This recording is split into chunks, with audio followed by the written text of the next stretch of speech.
मेरा नाम सैयद मोहम्मद फ़रहान कादिर है और आज हम बात करेंगे पाइथन में एक बहुत ही ज़्यादा इंपॉर्टेंट और बेसिक टॉपिक की, जो कि है स्ट्रिंग। स्ट्रिंग बेसिकली पाइथन में क्या है, उसके ऊपर हम इंशाल्लाह डिटेल में बात करेंगे। तो उससे पहले मैं आपको जल्दी से बता दूं कि आप में ये जो प्लेलिस्ट है इसको एक्सेस कर लीजिए, टुवर्ड्स प्रैक्टिकल एडवांस्ड पाइथन। आप यूट्यूब पे जाइए, वहाँ पे लिखिए the decency codified marketing. The decency codified marketing के अंदर प्लेलिस्ट के सेक्शन में जाइए और वहाँ से टुवर्ड्स प्रैक्टिकल एडवांस्ड पाइथन, क्योंकि सब कुछ मैं प्रैक्टिकल करवाने वाला हूँ, स्किल ओरिएंटेड, प्रैक्टिकल ओरिएंटेड और प्रोजेक्ट बेस्ड होगा इंशाल्लाह। इसमें मैं थ्योरी आपको बिल्कुल नहीं पढ़ाऊंगा और सब जो जितनी भी डिटेल होगी इसके अंदर वो सारी की सारी एडवांस्ड की तरफ आपको लेकर जाएगी। यानी कि जितना ये कोर्स है पाइथन का पूरे, यानी पाइथन के ऊपर जो प्लेलिस्ट यहाँ पे तैयार करने की कोशिश कर रहा हूँ, ये डेप्थ के साथ होगी, एडवांस लेवल की होगी। यानी बिगनर से आप स्टार्ट करें, बल्कि जिसको पाइथन का एक लफ्ज़ भी नहीं आता वो भी अगर शुरू करेगा तो इंशाल्लाह वो भी एडवांस लेवल तक पाइथन को सीख जाएगा। तो क्योंकि हमने आगे आपको ये मैं डिटेल में इसलिए करवा रहा हूँ, आपको बहुत ज़्यादा प्रैक्टिकल ओरिएंटेड और प्रोजेक्ट बेस इसलिए करवा रहा हूँ क्योंकि आगे हम machine learning, data science, deep learning, artificial intelligence और ऑटोमेशन को बहुत ज़्यादा डिटेल में पढ़ेंगे आगे।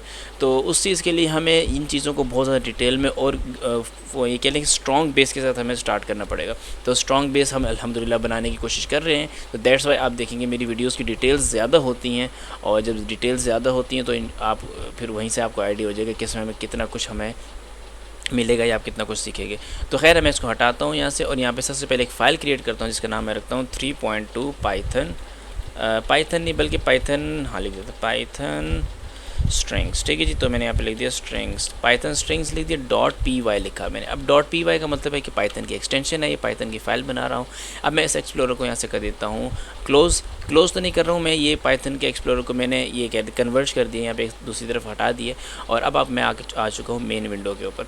मेन विंडो के ऊपर आके उससे पहले मैं सोच रहा हूँ कि इसका साइज़ मेरे ख्याल से थोड़ा सा बड़ा हो जाना चाहिए। तो इसके ऊपर मैं यहाँ पे इसको थोड़ा छोटा करता हूँ और इसके साइज़ को थोड़ा सा बड़ा करता हूँ।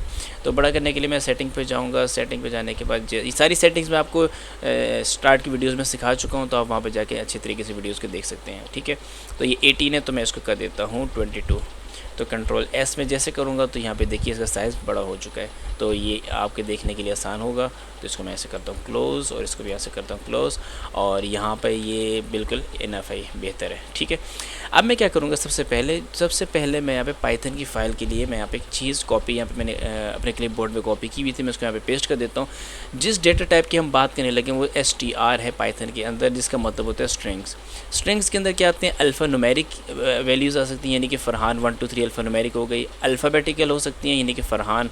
इसी तरीके स्पेशल कैरेक्टर्स हो सकते हैं जिसमें ईमेल हो जाते @ आ जाता है, और आप स्पेशल कैरेक्टर्स वगैरह यूज़ कर सकते हैं। इसी तरीके से नंबर्स एज ए टेक्स्ट, जो कि कोई भी नंबर हो सकता है, ठीक है। तो ये सारी की सारी वैल्यूज़ एज ए टेक्स्ट जब कंसिडर की जाती हैं, टेक्स्ट का मतलब है आप उसको न्यूमेरिकल या फ्लोट या कॉम्प्लेक्स नंबर्स कंसिडर नहीं कर रहे, आप उसको एज ए टेक्स्ट कंसिडर कर रहे हैं।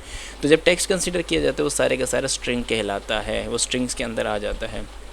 अब इस चीज़ को हम इस चीज़ में हम आगे चलते हैं और स्ट्रिंग को बहुत ही ज़्यादा डीप डाइव के साथ देखेंगे। तो सबसे पहले मैं यहाँ पे एक वेरिएबल क्रिएट करता हूँ, a मैंने यहाँ पे लिख दिया पाइथन, ठीक है। सिंगल कोट्स में आप देखिएगा मैंने यहाँ पे सिंगल कोट्स लगाए। सिंगल कोट्स लगाने बहुत ज़रूरी है, उसके बगैर आप स्ट्रिंग को नहीं सीख सकते। यानी स्ट्रिंग की जो प्री रिक्विजिट है, तो आप उसके लिए ये अगर मैं यहाँ पर इस तरीके से लिखूँ तो स्ट्रिंग्स जो है लिखने का जो तरीका होता है उसमें हम क्या करते हैं, सिंगल कोट्स को इस्तेमाल करते हैं, इसके बाद हम ये डबल कोट्स को इस्तेमाल करते हैं, और फिर हम इसके अलावा और ट्रिपल कोट्स को इस तरीके से इस्तेमाल करते हैं, यानी कि दरमियान में कोई भी वैल्यू आ जाती है, और उसके बाद हम इसको डबल कोट में भी इस तरीके से इस्तेमाल कर सकते हैं, ठीक है जी। तो यहाँ पे कितने हो गए, 1 2 3 4 5 6, इसको हम ख़त्म करते हैं। यहाँ से एक्स्ट्रा आ गए तो यहाँ पे इस तरीके से यहाँ पर भी एक एक्स्ट्रा आ गया। अच्छा, तो इस तरीके से हम स्ट्रिंग्स को हमेशा इस नंबर, चाहे कोई नंबर हो, चाहे वो स्पेशल कैरेक्टर हो, चाहे वो अल्फ़ा न्यूमेरिक हो, चाहे वो न्यूमेरिकल हो, कोई भी वैल्यू अगर आप एज ए स्ट्रिंग कंसिडर कर रहे हैं तो वो इसके अंदर कंसिडर की जाएगी, इसके अंदर ही लिखी जाएगी। यानी कि लेट्स से मैं अगर सिंगल कोट्स के अंदर लिखता हूँ, यहाँ पर लिखता हूँ फ़रहान, ये देखिए सिंगल कोट्स के अंदर है। इसी तरीके से मैं लिखता हूँ फ़रहान 1 2 3, फ़रहान 1 2 3, आप इनमें से कोई भी इस्तेमाल कर सकते हैं, ठीक है। इसी तरीके से मैं यहाँ पे लिखता हूँ, मैं लिख देता हूँ कि फ़रहान 1 2 3 4, कुछ भी लिख सकता हूँ। अच्छा, इसी के आगे इट्स पाइथन ट्यूटोरियल, ठीक है, पाइथन ट्यूटोरियल। तो यहाँ पे मैंने पाइथन ट्यूटोरियल, तो कहने का मकसद ये है कि इन कोड्स के बगैर आप स्ट्रिंग्स को नहीं लिख सकते। अगर आप लिखेंगे तो पाइथन एरर दे देगा, तो इसलिए आपको ज़रूरी है इन कोड्स का इस्तेमाल करना। अब सिंगल कहाँ इस्तेमाल की जाती हैं, डबल कहाँ इस्तेमाल की जाती हैं, ट्रिपल कहाँ इस्तेमाल की जाती हैं, और ये इस तरीके से ट्रिपल कहाँ पर इस्तेमाल की जाती हैं, ये भी मैं अभी आपको जाकर डिटेल में बताना शुरू कर रहा हूँ। ठीक है जी। तो इसके लिए हम सबसे पहला काम क्या करेंगे, सबसे पहले हम एक यहाँ पर एक वेरिएबल क्रिएट करते हैं। तो वेरिएबल क्रिएट करने के लिए मैं क्या करूँगा, मैंने वेरिएबल का नाम रख दिया a इज़ इक्वल्स टू, मैंने सिंगल कोट्स लिखे और लिख दिया यहाँ पे पाइथन। ठीक है। अब मैंने जैसे पाइथन लिखा कंट्रोल एस किया और मैंने कहा प्रिंट कर दो पाइथन को। ये लीजिए मैं प्रिंट कर देता हूँ पाइथन को, और पाइथन को प्रिंट करने के लिए मैं यहाँ पे ए मेंशन करूँगा, क्योंकि मैं ए के अंदर इस वेरिएबल को स्टोर कर चुका हूँ, इस कांस्टेंट वैल्यू को इस ए के अंदर ही जो कि वेरिएबल है। और ये कांस्टेंट, अच्छा कांस्टेंट वेरिएबल एक मतलब दोबारा छोटा सा रिवाइज करवा देता हूँ कि ए जो है आपका वेरिएबल है, क्योंकि इसके अंदर कोई भी वैल्यू आप स्टोर कर सकते हैं, जबकि पाइथन ये जो मैंने ये चीज़ लिखी है ये आपके कांस्टेंट वैल्यू जो चेंज नहीं हो सकती। पाइथन है तो पाइथन ही होगी, इसको कोई आप कोई दूसरा नाम नहीं दे सकते। हाँ, अगर आप यहाँ पे नाम लिख देंगे, आप बोलेंगे देखिए मैंने चेंज कर दिया, वो चेंज करना अलग होता है, वो भी कांस्टेंट ही होगा। यानी कहने का मकसद ये है, आपने इसको अगर पाइथन लिखा है, पाइथन बुलाया है या कुछ भी किया है, तो आप इसको पाइथन नहीं कहेंगे, आप इसको फरहान नहीं कह सकते, आपको C++ नहीं कह सकते, इसको जावा नहीं कह सकते। कांस्टेंट वैल्यू कांस्टेंट ही रहेगी। तो हमने क्या किया, इस वेरिएबल को अंदर ही वैल्यू स्टोर की, इस वेरिएबल को हमने प्रिंट के फंक्शन में डाला, और प्रिंट का फंक्शन क्या करेगा, इसको कॉल करके इसके अंदर जो कुछ है उसको प्रिंट कर देगा। करके देखते हैं, कंट्रोल एस करते हैं, ये लीजिए, और ये मैंने चला के देखा, ये देखिए इसने मुझे पाइथन प्रिंट करके दे दिया। अब मैं एक और काम करता हूँ, मैंने यहाँ पर एक चीज़ लिखी है, इस घर मैं लिखता हूँ। अब मैं या तो मैंने सिर्फ एक सिंगल वेरिएबल, अब वेरिएबल हम ज़रूरी नहीं है कि सिर्फ ए ही लिखे, सिंगल वेरिएबल ज़रूरी नहीं है, मैं इसको दूसरे तरीके से लिख सकता हूँ। मैं लिख देता हूँ फरहान, मैंने फरहान लिखा और इज इक्वल टू, जैसे कि देखिए वो रेड कलर की होगी, जिसका मतलब ये है कि वो वेरिएबल के अंदर कन्वर्ट हो गया। इसके अंदर मैं एक जुमला लिख देता हूँ, मैं लिख देता हूँ फरहान, ये पाइथन के बारे में लिखता हूँ, फरहान के बारे में नहीं लिखते, हम लिखते हैं Python is a programming language. ठीक है जी। तो मैंने यहाँ पर लिख दिया पाइथन एक प्रोग्रामिंग लैंग्वेज है। तो अब जैसे पाइथन एक प्रोग्रामिंग लैंग्वेज है, अब मैं कहता हूँ प्रिंट कर दो फरहान को, तो हम यहाँ पे लिख सकते हैं प्रिंट कर दो फरहान को, बिल्कुल किया जा सकता है प्रिंट। ये लीजिए मैंने लिख दिया फरहान, तो कंट्रोल एस। अब मैं इसको यहाँ पे जैसे चलाऊँगा वो देखिए नीचे प्रिंट करके दे देगा Python is a programming language. क्यों? क्योंकि मैंने प्रिंट क्या करवाया, मैंने प्रिंट करवाया फरहान को। आगे चलते हैं। अच्छा, आप एक और काम यहाँ पे किया जा सकता है। मैं कहता हूँ यार चलो ठीक है, क्या हम डायरेक्ट नहीं लिख सकते? हम बिल्कुल लिख सकते हैं। मैं डायरेक्ट प्रिंट किस तरीके से करवा सकता हूँ? मैं कहता हूँ प्रिंट करो, यहाँ पे प्रिंट करो किसको, मैंने कहा प्रिंट कर दो इसके अंदर एक वैल्यू स्टोर करता हूँ, और वैल्यू के अंदर मैं क्या डालता हूँ, पाइथन डाल देता हूँ। यहाँ पे लिख दिया मैंने पाइथन। ठीक है, तो मैंने प्रिंट करवाया, जैसे मैं उसको प्रिंट करूँगा तो प्रिंट इस फंक्शन को डायरेक्ट प्रिंट कर देगा। ये देखिए तो शुरू में उसने एक एक्स्ट्रा प्रिंट करके पाइथन प्रिंट करके दे दिया। अगर आपको नहीं समझ में आ रहा तो मैं यहाँ पे लिख देता हूँ पाइथन 1 2 3। तो कंट्रोल, जैसे मैंने कंट्रोल एस किया और मैंने इसको चलाया तो इसने क्या किया, इसने पाइथन 1 2 3 मुझे लिख कर दे दिया। तो कहने का मकसद ये है कि आप प्रिंट फंक्शन के अंदर डायरेक्ट स्ट्रिंग मेंशन कर सकते हैं और स्ट्रिंग को Python as it is print करके दे देगा आपको। सेकेंडली मैंने यहाँ पे वेरिएबल क्यों स्टोर की, क्योंकि वेरिएबल के हमें बहुत ज़्यादा फ़ायदे हो सकते हैं, इसके अंदर बहुत सारे मेथड्स अप्लाई कर सकते हैं। वक्त के साथ मैं आपको इंशाल्लाह बताना शुरू करूँगा, अभी फ़िलहाल आप इसको यहीं तक समझिए। आगे चलते हैं। मैं यहाँ पे एक और नाम लिखता हूँ, मैं कहता हूँ माई, और यहाँ पे लिख देता हूँ पाइथन अंडरस्कोर पाइथन। ठीक है, मैंने माई पाइथन जैसे लिखा तो इसने इसको भी वेरिएबल स्टोर कर दिया। यानी कि आप माई पाइथन को अंदर जो मैंने जो भी जिस तरीके से इसका नाम किया माई अंडरस्कोर पाइथन, तो अंडरस्कोर ही जो है कन्वेंशन से ज़्यादा इस्तेमाल की जाती है। क्योंकि अगर आप इस तरीके से लिखते, आप लिखते माई पाइथन, तो आपको पढ़ने में थोड़ी सी परेशानी हो सकती है, जिसकी जगह कोई दूसरा सेंटेंस डालते हैं आपको परेशानी हो सकती थी पढ़ने में। तो दैट्स वाई इसके ये इंटरनेशनल कन्वेंशंस के हैं, जो पाइथन के प्रोग्रामर्स होते हैं उनको लिखने का तरीका कि वो अंडरस्कोर डाल देते हैं, तो ये इसके अंदर आ जाती है ये चीज़। तो मैं इसके अंदर हटाता हूँ इसको, और मैंने लिख दिया यहाँ पे, अब इसको मैं डबल कोट्स में लिखता हूँ। मैंने डबल कोट्स में क्या लिख दिया, माई पाइथन, इसके अंदर वही जुमला लिख देते हैं। ये पाइथन मैंने ऊपर लिखा हुआ है, इसको अगर हम इसको सही कर दें, ठीक है, पाइथन हो जाएगा। अच्छा, Python is a programming language, Python is an easy program, easy language कह देते हैं। ठीक है जी। तो मेरे जैसे पाइथन एक ईजी लैंग्वेज है, तो यह जैसे मैंने यहाँ पे लिखा तो इसको मैं चलाऊँगा। चलाने से पहले मैं इसको प्रिंट करवा देता हूँ। मैंने कहा प्रिंट कर दो, किसको प्रिंट कर दो? प्रिंट कर दो आप माई पाइथन को। तो जैसे मैंने माई किया तो देखिए सजेशन में उसने मुझे चीज़ें डाल के दे दी। अब आप कहेंगे सर सजेशन कैसे आ रही है? तो आप मेरी जाके पहली वीडियोस जाके देखें जहाँ पे मैंने विजुअल स्टूडियो कोड की सेटिंग बना के दी हुई है आपको, और दूसरी जो चीज़ बना के दी है वो वहाँ पर मैंने एक्सटेंशंस आपको इंस्टॉल करके दिखाई हुई है सारी की सारी। तो वहाँ पर आप जाके देख सकते हैं। Ctrl+S इसको चलाएँगे प्रोग्राम को, तो ये देखिए इसने लिख दिया Python is an easy language. तो यहाँ पर इस तरीके से इसने मेंशन करके दे दिया।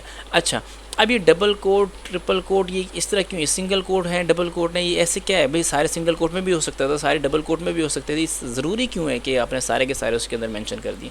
तो भाई इसका बड़ा आसान सा जवाब है। तो मैं आप यहाँ पे एक चीज़ लिखता हूँ। मैंने लिखा एक माई सेंटेंस, यहाँ लिखा माई सेंटेंस। तो अब माई सेंटेंस मैंने लिखा, इसको प्लस को हटा के ये लिखते हैं इस तरीके से। जैसे मैंने लिखा तो एक वेरिएबल में कन्वर्ट हो गया। कन्वर्ट होने के बाद मैं एक जुमला लिखता हूँ। मैं कहता हूँ इट्स पाइथन, ठीक है, इट्स पाइथन लिखा। अब जैसे मैंने उसको Ctrl+S किया, मैं कहता हूँ उसको प्रिंट कर दो। किसको? माई सेंटेंस को। तो मैंने माई सेंटेंस को जैसे प्रिंट किया तो आप देखेंगे ये इसको जैसे चलाता हूँ इसने एज इट इज़ प्रिंट करके दे दिया इट्स पाइथन। व्हाट इफ़ अगर मैं यहाँ पे थोड़ा सा चेंज करता हूँ, मैं इट्स की जगह यहाँ पे कोमा लगा लेता हूँ, सिंगल कोमा। देखिए जैसे मैंने सिंगल कोमा लगाया तो बाकी इसने शुरू में जो पाइथन के अंदर था, पाइथन के जो शुरू के यानी कि सिंगल कोट्स थे, इसके अंदर जो वैल्यू थी उसको उसने कंसिडर कर लिया एज ए स्ट्रिंग, लेकिन उसके बाद की जितनी वैल्यूज़ थी उसने उसको कंसिडर नहीं कर पाया। अब जो मैं इसके बाद लिखूँगा यानी कि हैव, मैंने लेट्स से हैव लिख दिया, अब तो उसको कंसिडर कर लिया। क्यों उसने कंसिडर किया? क्योंकि ये दोनों की दोनों वैल्यू जो थी सिंगल कोट्स के दरमियान में थी, बट इसके आगे पीछे कोई कोट्स नहीं थे। आप समझ रहे हैं मेरी बात? यानी कि ये देखिए, तो दैट्स वाई हमें वहाँ पे ज़रूरत पड़ जाती है सिंगल कोट्स की या डबल कोट्स की। अब मैं क्या करूँगा, इससे बचने के लिए मैं यहाँ से डबल कोट एक यहाँ पे इस तरीके से लिखता हूँ और एक यहाँ पे करने के एक डबल कोट यहाँ लिखता हूँ। अब देखिए उसने पूरे का पूरा उसको कंसिडर कर लिया। आप समझ रहे हैं? अब मैं इसको प्रिंट करवाता हूँ। मैं जैसे उसको प्रिंट करवाऊँगा तो ये देखिए उसने इट्स पाइथन उसने लिख दिया इट्स पाइथन, यानी ऊपर जो सिंगल कोट यहाँ पे जो मैंने मेंशन किया था उसने उसको प्रिंट कर दिया। पहले क्यों नहीं प्रिंट कर रहा था? क्योंकि सारे के सारे सिंगल कोट्स थे। यानी कि मैं इसको यहाँ पे कॉपी लाइन डाउन करता हूँ और यहाँ पे मैं इसको सिंगल कोट में कन्वर्ट करता हूँ और इसको भी मैं सिंगल कोट में कन्वर्ट करता हूँ। तो ये देखिए इसने जो शुरू वाले जो इट जो था इसको इसने सिंगल कोट में क्लोज़ किया, तो दैट्स वाई इसको तो इसने इंटीजर समझ लिया, लेकिन बाद वाले सिंगल कोट्स के अंदर कंसिडर नहीं किए जा रहे, तो दैट्स वाई उसको वो पाइथन समझने में परेशान हो जाएगा और उसको एरर में डाल देगा। ठीक है, ये देखिए ये इधर भी एरर दे दिया। तो ये वजह है कि हम यहाँ पर डबल कोट्स लगा रहे होते हैं। तो ये लीजिए इस तरीके से। तो मैं यहाँ पे इसको अगर लिखता हूँ या फिर दोबारा प्रोग्राम को चलाता हूँ, ये देखिए उसने दैट्स एज इट इज़ मुझे इट्स पाइथन प्रिंट करके दे दिया। अब मैं यहाँ पे काम करता हूँ, मैं ऊपर वाले सारे चीज़ों को कमेंट कर देता हूँ। कमेंट करने का मैंने आपको तरीका बताया हुआ है कि लेफ़्ट Ctrl+लेफ़्ट ऑल्टर और फिर आप इन दोनों को दबाएँ और नीचे एरो की दबाएँ तो आपके पास एक साथ सेलेक्ट हो जाएंगे, मल्टी कर्सर आ जाएंगे। तो इस तरीके से आप कर सकते हैं। तो अब मैं इसी को लेके आगे चलता हूँ। मैं चाहता हूँ कि मैं इसको इन दोनों को यानी कि ये जो है इन दोनों को यहाँ पे कॉपी लाइन डाउन करूँ। इस तरीके से मैंने कॉपी लाइन डाउन किया। मैंने कहा माई सेंटेंस यहाँ पे लिख दो 2, माई सेंटेंस 2 कर देते हैं। अच्छा यहाँ पे मैंने क्या लिखा? Its python and it's my favourite. ठीक है, तो मैंने यहाँ पे its python and it's my favourite. अब मैंने एक और यहाँ पे सिंगल कोड ले दी, ये देखिए, तब भी पाइथन का कोई एतराज़ नहीं होगा। क्यों एरर नहीं देगी? क्योंकि मैंने इन सब को, इस पूरे सेंटेंस को मैंने डबल कोट्स के अंदर क्या किया हुआ है, मैंने इसके डबल कोट के अंदर इसको लिखा हुआ है। तो डबल कोट जो होते हैं पाइथन के अंदर आराम से कंसिडर किए जाते हैं और उसके अंदर दरमियान में जितने सिंगल कोट्स लिखे पाइथन को उससे कोई परेशानी नहीं होगी। तो लेट्स से अगर मैं दरमियान में एक डबल कोट लिखना चाह रहा हूँ, मैं पूरा सेंटेंस ही एक स्ट्रिंग के अंदर डालना चाह रहा हूँ, तो मैं क्या करूँगा? उसके लिए बड़ा आसान सा तरीका है। हम यहाँ पर इसको कॉपी लाइन डाउन करते हैं दोनों को इस तरीके से। तो मैं इसको लेके तो माई सेंटेंस 3, मैंने जैसे माई सेंटेंस 3 लिखा, मैंने कहा its python and it's easy it's my favourite, मैंने इस तरीके से लिखा। लेकिन मैं चाहता हूँ ये जो डबल कोट्स हैं ये भी आए, तो उसके लिए मैं क्या करूँगा? इस पूरे के पूरे को मैं इस तरीके से क्या सिंगल कोट में कर सकता हूँ? चेक करते हैं क्या कर सकते हैं कि नहीं। ये देखिए उसने फिर भी मुझे कोई वो नहीं किया। मैं इसको काम करता हूँ, इसको यहाँ से ख़त्म करता हूँ और यहाँ से इसको भी ख़त्म करता हूँ। जो शुरू में मैं एज इट इज़ सारे के सारे को सेलेक्ट कर लेता हूँ इस तरीके से। मैं इनको किस में डाल देता हूँ? अब मैं 1, 2 और 3, जैसे मैं 3 लिखूँगा जैसे ही मैंने 3 सिंगल कोट्स लिखे तो पाइथन इसको फ़ौरन कंसिडर कर लेगा। क्यों कंसिडर करेगा? क्योंकि मैंने इसको इस कॉमा को इस सेंटेंस के अंदर, इस प्रिंट फंक्शन के अंदर कंसिडर करना चाह रहा था, मैं इसको प्रिंट करवाना चाह रहा था। तो ट्राई करके देते हैं, हमें करके देता है कि नहीं। ये लीजिए, ये अच्छा इसेंट ही प्रिंट करता जा रहा है। इसको यहाँ पे कर देते हैं _2 और यहाँ पे इसको कर देते हैं _3 इस तरीके से। अब कंट्रोल एस करते हैं। अब मैं इसको चलाता हूँ। ये लीजिए, अब देख रहे हैं। पहले देखें ऊपर मुझे क्या सेंटेंस, इस वाली सिचुएशन मैंने माई सेंटेंस नंबर 2 में उसने क्या प्रिंट करके दिया, मुझे बगैर डबल कोट्स की चीज़ें प्रिंट करके दे दी। लेकिन मैं चाहता था कि यार ये डबल कोट भी प्रिंट हो, तो डबल कोट प्रिंट करने के लिए मैंने इनको क्या किया, 3 सिंगल कोट्स के अंदर मेंशन कर दिया। और आप यहाँ पर देखें, इसने मुझे डबल कोट्स यहाँ पे मेंशन करके दे दिए हैं। तो ये वजह होती है डबल, ट्रिपल और सिंगल कोट्स वगैरह इस्तेमाल करने की। अच्छा, लेकिन एक और भी चीज़ है पाइथन के अंदर। मैं चाहता हूँ माई पैरा, मैं देता हूँ my_para। अब पैरा का मतलब पैराग्राफ की हम बात कर रहे हैं, तो हम इसको किस तरीके से मेंशन कर सकते हैं। मैं इसको इस तरीके से मेंशन करता हूँ। मैं 3 सिंगल कोट्स लगाता हूँ। 3 सिंगल कोट्स लगाने के बाद मैं लिखता हूँ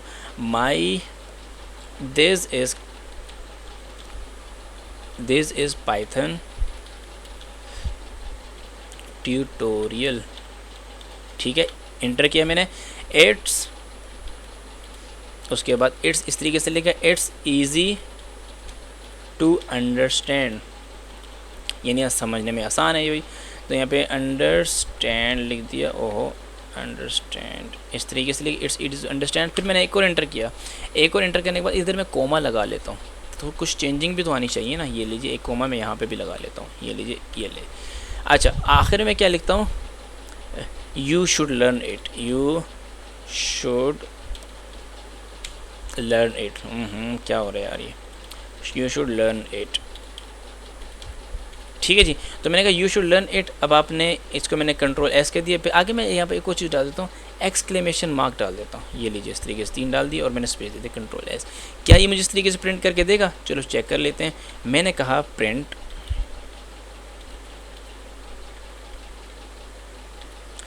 करो भाई, क्या प्रिंट करना चाह रहे हैं हम लोग। मैं कहता हूँ माई पैरा। तो ये जो माई पैरा है इसको प्रिंट करके दो मुझे। चलो ट्राई करके देखते हैं ये प्रिंट करके देता है कि नहीं। ये देखिए, this is Python tutorial, it's easy to understand, you should learn it. ठीक है, तो ये पूरे का पूरा paragraph as it is print करके देते। तो 3 कोट्स का, ये 3 सिंगल कोट्स का ये भी फ़ायदा होता है। लेकिन व्हाट इफ़ अगर हर जगह पे दरमियान में इस तरह के सिंगल कोट्स आ रहे हैं और बार बार आ रहे हो, तो हम क्या कर सकते हैं, हम इसके साथ एक और काम कर सकते हैं। हम इसको कॉपी लाइन डाउन करते हैं इस तरीके से, और इस तरीके से मैं इसके लिखता हूँ माई पैरा 2 इन दोनों जगहों पे लिख देता हूँ। अब मैं क्या करता हूँ, मैं चाहता हूँ यार ये जो तीन सिंगल कोट्स हैं, ये सारे के सारे इसके अंदर मेंशन हो। तो इसके लिए मैं क्या करूँगा, इस पूरे को मैं डबल कोट्स के अंदर इस तरीके से 3 ट्रिपल कोट्स के अंदर मैं इसके अंदर ऐड करूँगा। अब देखें क्या मुझे जवाब देता है। कंट्रोल, ये देखिए, अब मुझे उसने 3 कोट्स के साथ ये सारे का सारा प्रिंट करके दे दिया। समझ रहे हैं आप मेरी बात? तो इसी तरीके से मैं इसको हटाता हूँ और यहाँ पे लिख देता हूँ दिस, इसको कह देते हैं इट्स पाइथन ट्यूटोरियल। इट्स, अब इट्स के अंदर मैं क्या लिखूँ, यहाँ पे ये मैंने कोमा लगाया। अब थोड़ा सा इसको फॉर्मल कर लेते हैं। आई बढ़ाना चाहिए, पाइथन का पी बढ़ाना चाहिए, ट्यूटोरियल सही है जी। उसके बाद एक आई बड़ा हो, इट्स इजी टू अंडरस्टैंड, और आखिर में क्या कहते हैं, यू शुड, यू का कैपिटल हो जाए, यू शुड लर्न इट। ठीक है, अब मैं इसके आखिर में से सारे के सारे सिंगल कोट्स हटा देता हूँ। तो कंट्रोल एस करते हैं। अब मैं इसको चलाऊँगा तो ये देखिए, इसने मुझे क्या किया, एज इट इज़ प्रिंट करके दे दिया, it's Python tutorial, it is easy to understand, you should learn it. ठीक है जी, तो इसने ये वजह होती है, सिंगल कोड को 3 मरतबा क्यों लिखते हैं, ट्रिपल कोड को 3 मरतबा क्यों लिखते हैं, और डबल कोड को हम 3 मरतबा क्यों लिखते हैं। इसी तरीके से हम थोड़ा सा आगे जाते हैं और एक आखिरी कॉन्सेप्ट इसमें देखते हैं, जो कि सिर्फ इन चीज़ों को लिखने के लिए होता है। मैं चाहता हूँ यार ये ठीक है, ये सारे का सारा मैं डबल कोट्स के अंदर लिखूँ, तो मैं इसको यहाँ पे कॉपी करता हूँ और ये डबल कोट्स के साथ लिखूँ। तो मैं इसको कहता हूँ माई पैरा 3, यहाँ पे लिख दिया मैंने माई पैरा 3। अब जैसे मैंने माई पैरा 3 लिखा तो इसकी जगह इनको हटा देता हूँ मैं, और इनको भी 2 हटा देता हूँ। ये सारे के सारे अब देखिए एरर में आ गया। सिंगल कोट्स में आप डबल लाइंस नहीं लिख सकते, एक ही लाइन आपको मेंशन करनी पड़ती है। तो आप क्या करेंगे, आपने ये सारे का सारा सिंगल कोट्स के अंदर मेंशन कर दिया। जैसे आप सिंगल कोट्स के अंदर मेंशन करेंगे तो अब देखिएगा ये इस कॉमा के साथ, डबल कॉमा के साथ प्रिंट होकर आ जाएगा। तो कंट्रोल एस करके चलाते हैं इस प्रोग्राम को, और ये देखिए इसने डबल कॉमा लगाया, it's Python tutorial, tutorial, it's easy to understand, you should learn it. और आखिर में इसने डबल कोमा इस तरीके से लगा दी, डबल कोट इस तरीके से लगा दी। इस तरीके से मैं हटाता हूँ, कंट्रोल एस दोबारा करता हूँ, दोबारा इसको प्रिंट करवाता हूँ। ये देखिए उसने अपने मुझे सही से प्रिंट करके दे दिया। तो बेसिकली ये सारी बातें आपको बताने का मकसद ये था कि आप इस तरीके से लिख सकते हैं। आखिरी चीज़ मैं एक और मेंशन यहाँ पे करता हूँ, वो मेंशन मैं बाद में भी करूँगा, लेकिन आपको यहाँ पर लिख दे, मैं लेट से मैं इस तरीके से पैराग्राफ नहीं लिखना चाहता, मैं सिंगल लाइन के अंदर ये सब कुछ करना चाहता हूँ। तो वो भी करने का तरीका है। मैं यहाँ पे लिखूँगा माई पैरा, इसको लिखता हूँ माई अंडरस्कोर पैरा, ठीक है, इसको 4 कर देते हैं। माई पैरा 4 इज़ इक्वल्स टू, मैंने अब यहाँ पे क्या लिखा, डबल कोट लिखे। डबल कोट इसलिए लिखे क्योंकि मैं दरमियान में इट्स इस्तेमाल करने वाला हूँ। तो मैंने क्या किया, मैंने कहा it's Python tutorial, control C, और मैंने इसके अंदर क्या कर दिया, इसके अंदर मैंने पेस्ट कर दिया कंट्रोल वी करके। उसके बाद मैंने दोबारा यहाँ पर इसको लिखा और कंट्रोल सी किया, और यहाँ पर मैंने इसके आगे कंट्रोल वी कर दिया, और फिर मैंने इसको दोबारा किया इस तरीके से यहाँ से कॉपी किया, और कंट्रोल सी करने के बाद इसको मैंने कर दिया कंट्रोल वी। क्या ये अलग अलग लाइन में प्रिंट करेगा, चेक करते हैं। मेरे हिसाब से तो नहीं करना चाहिए इसको, लेकिन देखते हैं क्या करता है प्रिंट के नहीं। ये देखिए अच्छा मैंने पैरा 4 को प्रिंट तो किया नहीं, तो प्रिंट कर दो किसको भाई, पैरा 4 को। तो पैरा 4 को अब माई पैरा, और मैंने माई तो लिखा नहीं है, मैंने लिखा माई और ये पैरा 4 आ गया, ठीक है, माई पैरा 4 लिख दिया, कंट्रोल एस। अब मैं इस लाइन को प्रिंट करता हूँ, ये देखिए एज इट इज़ पूरी लाइन प्रिंट करके दे देगा। ये देखिए ये पूरी लाइन इसने मुझे प्रिंट करके दी, it's Python tutorial, it's easy to understand, you should learn it. लेकिन मैं अब क्या चाहता हूँ, मैं इस स्ट्रेट लाइन के अंदर इसी एक लाइन को मैं इस तरीके से कन्वर्ट करना चाहता हूँ कि ये मुझे 3 लाइन्स में मिले या 4 लाइन्स में मिले, जिस तरीके से मेरी आसानी हो। तो मैंने इस तरीके से इसको नीचे लेकर के अब मैंने इसका नाम क्या कर देता हूँ, इट्स पैरा 5, ठीक है, इस पैरा 5 कर देते हैं। अब यहाँ पे मैं एक एक्स्ट्रा चीज़ डालता हूँ, उस एक्स्ट्रा चीज़ को मैं कहता हूँ बैकस्लैश n। क्या चीज़ डाल दी मैंने, बैकस्लैश n। बैकस्लैश n किस लिए इस्तेमाल होता है, बेसिकली बैकस्लैश n जो है नेक्स्ट लाइन में, यानी कि अब इस बैकस्लैश n के बाद जो अगली वैल्यू होगी वो नेक्स्ट लाइन में प्रिंट होगी, उसी सेम लाइन में प्रिंट नहीं होगी। यानी कि बैकस्लैश n क्या करता है, बैकस्लैश n अगली न्यू लाइन में ले जाता है उसको, ठीक है। तो कंट्रोल एस करते हैं, चला के देखते हैं क्या ये इसने मेरी बात मानी। बिल्कुल, ये देखिए ये वो बड़े वाला सेंटेंस, ये जो बड़ा सेंटेंस मैंने लिखा था वो एज इट इज़ ये रहा।